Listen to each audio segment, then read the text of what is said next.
સુરત શહેરના અઠવા ગેટ વિસ્તારમાં એક પોલીસ કર્મીની કાર બીઆરટીએસ બસ સાથે અથડાતા ભારે ચકચાર મચી ગઈ હતી। પ્રાથમિક માહિતી મુજબ કાર ચાલક દારૂના નશામાં હોવાનું જણાઈ રહ્યું છે અને તેણે પૂરપાટ ઝડપે કાર હંકારી પાછળથી બસને જોરદાર ટક્કર મારી હતી। સદનસીબે અકસ્માતમાં કોઈ જાનહાનિ થઈ નથી। ઘટના સ્થળે લોકોના ટોળા એકત્ર થયા હતા, જ્યારે કારમાંથી પોલીસની વર્દી, બેલ્ટ, દારૂની બોટલ અને ગ્લાસ મળી આવ્યા હતા। વર્દી પરની નેમ પ્લેટમાં અજય પટેલ નામ લખાયેલું હોવાનું સામે આવ્યું છે। હાલ સમગ્ર મામલે ઉમરા પોલીસે તપાસ હાથ ધરી છે અને અકસ્માત સમયે કારમાં અજય પટેલ જ હતા કે અન્ય કોઈ વ્યક્તિ પણ સંડોવાયેલા હતા તે અંગેની હકીકત તપાસ બાદ સ્પષ્ટ થશે।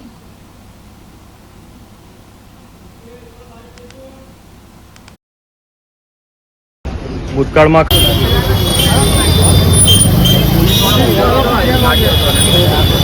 વનિતા વિશ્રામ ગેટની સામે માયસોર કેફેની આગળ અઠવા લાઇન્સ પોલીસની ગાડી GJ05JN 9127 લીધેલી હાલતમાં ઠોકી।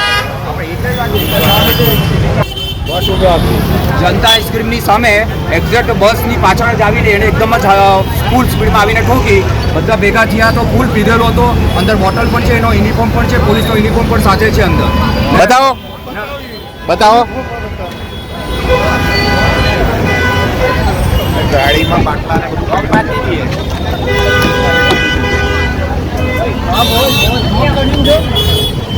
વન સ્ટાર ये भाई तू भी बताओ,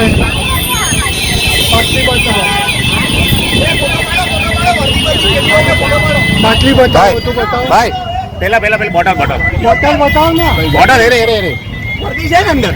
આ બસ પૂરો ફોટો પાડો ને તમે, વિડિયો। હા બસ એકદમ ફાઇન।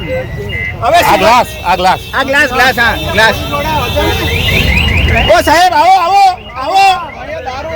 એક્સિડન્ટ થયું તેમાં પોલીસ કર્મી હતા, કોન્સ્ટેબલ હતા, તેમણે પાછળથી બીઆરટીએસ ગાડીને બસને ઠોકેલી છે અને ફૂલ નશાની હાલતમાં હતા તેઓ। અને હજી ગાડીમાં વર્દી પડેલી છે, દારૂની બોટલ પડેલી છે। જ્યારે સરકાર કહે છે ગુજરાતમાં દારૂબંધી છે તો અહીંયા કેવી રીતના પોલીસ સરકારી માણસ જ શું કહેવાય કે આવી હાલતમાં છે?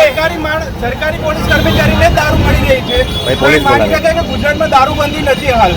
પોલીસને બોલાવી આવી રીતના કેટલું ગંભીર અકસ્માત થયો। આજે કોઈ આગળ તમે ગાડીની હાલત આગળથી જોઈ શકો છો, આગળ કોઈ બાઇક વાળા હતા કે કોઈ બીજી ગાડી હતી તો ખતરનાક નુકસાન થશે, જાનહાનિ થશે। પોલીસને બોલાવી પોલીસને બોલાવી અને પોલીસને બોલાવ્યા અને પોલીસ વાળા ફટાફટ આરોપીને જે પોલીસ કર્મી હતા તેને સિવિલ હોસ્પિટલમાં ખસેડ્યા વગર તરત લઈને જતા રહ્યા। કોઈ પણ પ્રકારની કાર્યવાહી વગર કાર્યવાહી કર્યા વિના લઈને ફટાફટ બસના ડ્રાઈવર પર પ્રેશર આવી બસના ડ્રાઈવરને પ્રેશર આપીને એને આગો કરવામાં આવ્યો છે। અને આજે બસનો ડ્રાઈવર એટલો ગભરાઈ ગયો છે કે જે ફરિયાદ આપવા માટે બી તૈયાર નથી। આજે અમારી એટલી જ વસ્તુ છે કે પોલીસ વાળાને પર ગુનો નોંધાય અને તેને તાત્કાલિક